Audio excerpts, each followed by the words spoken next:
Hari yang baik dan berkah bagi kita semua.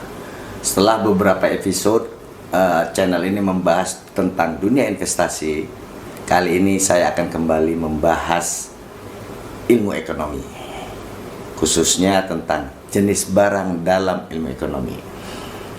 Kenapa? Dalam ilmu ekonomi, barang itu dapat dibagi menjadi beberapa jenis berdasarkan berbagai kriteria, karakteristik, termasuk sifat-sifat ekonomi yang dimiliki oleh barang tersebut.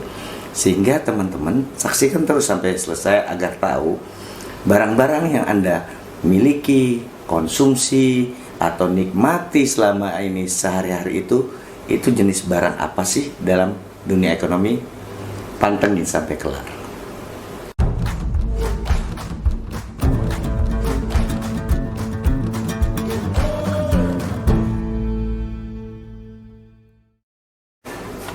Yang pertama, barang konsumsi atau sering juga dikenal dengan consumer goods.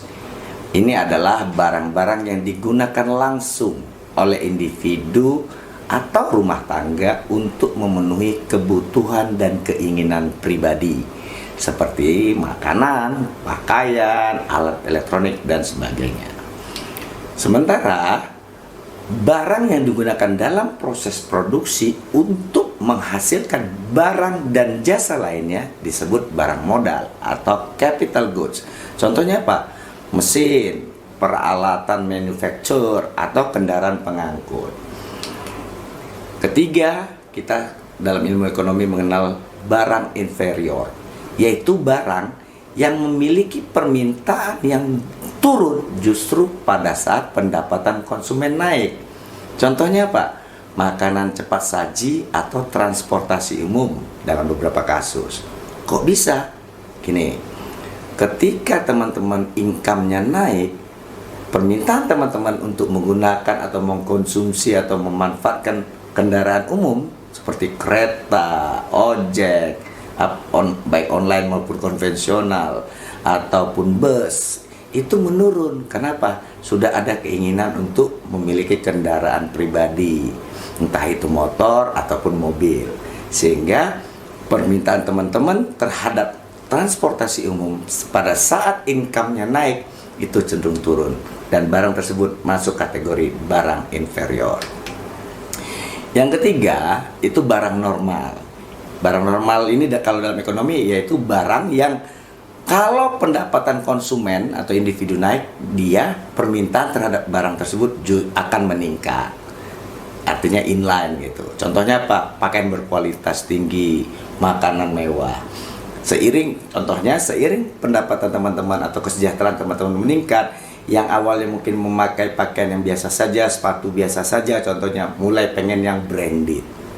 Atau biasanya makannya atau minum di itu Starbucks keliling, teman-teman mulai pengen ngopi atau makan di tempat yang lebih baik lagi menurut status sosialnya. Itu dia barang normal. Nah, kalau pendapatan teman-teman turun, ya permintaan terhadap barang-barang tersebut turun. Artinya ketika penghasilan teman-teman turun, maka teman-teman akan mengurangi konsumsi makan di restoran gitu kan. Beli barang-barang branded itu juga turun. Itu yang masuk kategori barang normal. Kemudian kita juga dalam ilmu ekonomi itu mengenal namanya free goods atau barang bebas. Ini merupakan barang-barang yang tersedia dalam jumlah yang cukup besar, bahkan tidak terbatas. Sehingga dalam ekonomi harganya relatif nol gitu. Dan tidak perlu diperdagangkan. Contohnya apa? Udara yang segar, cahaya matahari gitu. Tapi ini menurut saya juga mengalami perubahan. Contohnya apa? Di masa depan itu bisa jadi udara segar dan cahaya matahari sudah tidak lagi menjadi barang bebas, tapi Anda perlu mengeluarkan sejumlah uang tertentu untuk mendapatkannya. Kenapa? Contohnya air bersih atau air minum. Zaman dahulu air itu gak ada isu. Orang bisa minum dengan gratis dan menikmatinya untuk mandi dengan bebas karena sungai-sungai masih bening, bersih. Tapi sekarang Anda lihat, air mineral Anda harus membayar, baik untuk keperluan minum di rumah maupun di kantor Anda atau saat Anda dalam perjalanan. Air sudah tidak lagi menjadi barang bebas atau free goods. Air bersih apalagi, tidak semua tempat menyediakan air bersih, sehingga Pak, teman-teman perlu membayar sejumlah tertentu untuk mendapatkan air bersih. Contohnya kita berlangganan PDAM, ya, perusahaan dengan PDAM, perusahaan daerah air minum untuk kebutuhan mandi dan kebutuhan sehari-hari di rumah tangga. Atau teman-teman menggunakan air tanah, itu juga tidak gratis karena teman-teman butuh pompa untuk menariknya, instalasi dan segala macam, dan kemudian juga listrik untuk yang harus Anda bayar tiap bulan lebih mahal untuk mendapatkan air bersih tersebut. Sehingga air tidak lagi saat ini tidak lagi menjadi barang bebas, dan mungkin suatu saat di masa depan nanti udara segar dan cahaya matahari sudah bukan menjadi barang bebas. Contohnya sekarang orang-orang di kota besar mulai kalau liburan tuh ke daerah pedesaan, pegunungan atau pantai yang masih bersih untuk mendapatkan udara segar dan cahaya matahari. Dan itu artinya keluar biaya yang cukup besar untuk mendapatkan tersebut dalam jangka waktu tertentu. Sehingga hati-hati ke depan, mungkin Anda tidak bisa lagi menghirup udara bebas dengan gratis. Berikutnya dalam ekonomi kita mengenal apa yang disebut public goods atau barang publik, yaitu barang yang dapat digunakan bersama-sama oleh banyak orang sekaligus tanpa mengurangi ketersediaannya untuk orang lain. Misalnya gini, kalau saya mengkonsumsi pizza, misalnya kita beli pizza ya, satu loyang, saat saya mengkonsumsi satu slice, maka orang lain akan berkurang ketersediaan pizza untuk mereka konsumsi sebesar satu slice yang sudah saya konsumsi. Nah, kalau barang publik tidak.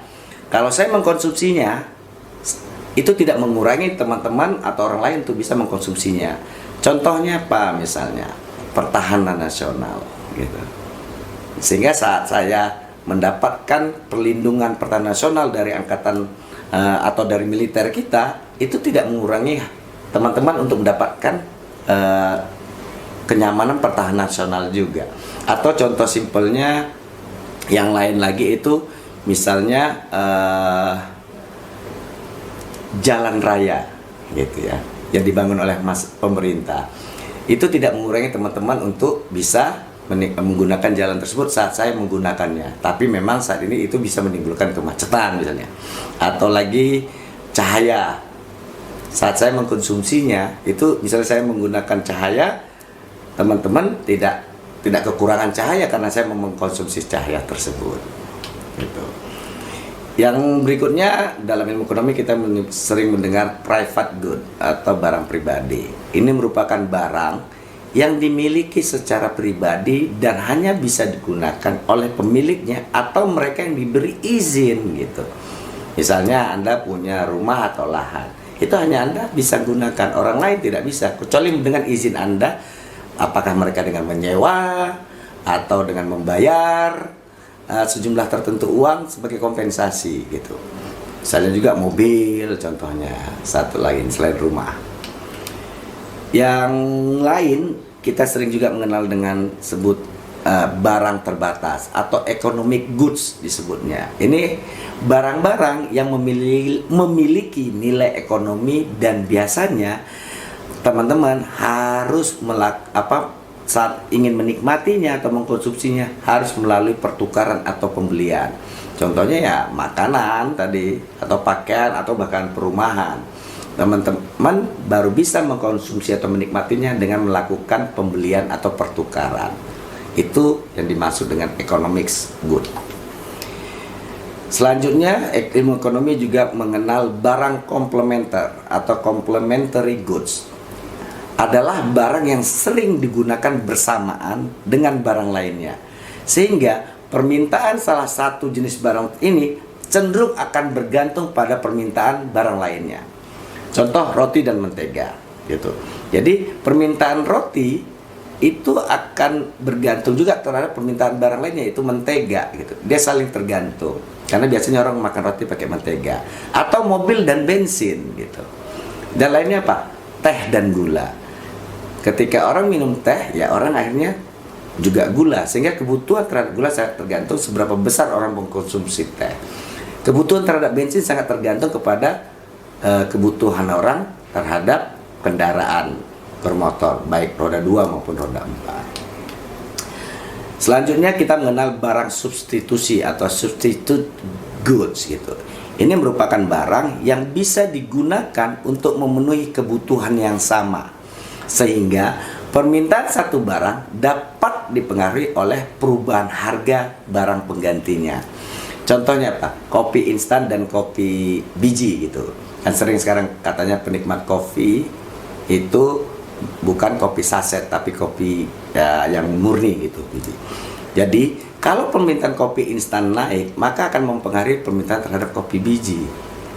Atau rokok dan vape, atau sekarang vape itu apa? Rokok elektrik ya katanya. Nah, dengan banyaknya orang beralih dari rokok konvensional, rokok tembakau kepada vape, maka permintaan vape-nya naik, permintaan terhadap rokok tembakaunya turun. Nah, ini barang substitusi karena vape bisa menggantikan fungsi rokok. Begitu juga tadi kopi instan bisa menggantikan kopi biji. Nah, jenis barang dalam ilmu ekonomi yang saya sebutkan tadi semua itu membantu dalam kita melakukan analisis hubungan antara penawaran dan permintaan terhadap suatu jenis barang. Kalau kita mengenal barang tersebut, ini apakah barang normal, barang publik, barang ekonomis, atau barang bebas gitu. Serta kita memiliki knowledge dalam memahami perilaku konsumen dan produsen dalam perekonomian. Yang contohnya tadi, ketika rokok dan vape tadi. Ketika sekarang anak-anak muda sudah mulai bergeser, tidak lagi merokok tapi mulai vape, maka pemerintah atau ekonom atau siapapun perumus kebijakan bidang ekonomi mulai memikirkan bagaimana membatasi penggunaan rokok elektrik. Karena rokok konvensional itu dinikmati generasi-generasi sebelumnya. Generasi sekarang kurang, tapi ini begitu juga produsen.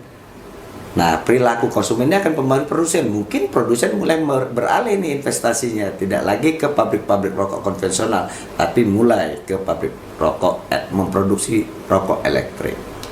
Demikian, semoga teman-teman mulai bisa menikmati atau memahami, mengetahui barang-barang yang teman-teman miliki atau teman-teman rutin konsumsi atau nikmati keseharian itu masuk ke kategori barang apa dalam ilmu ekonomi.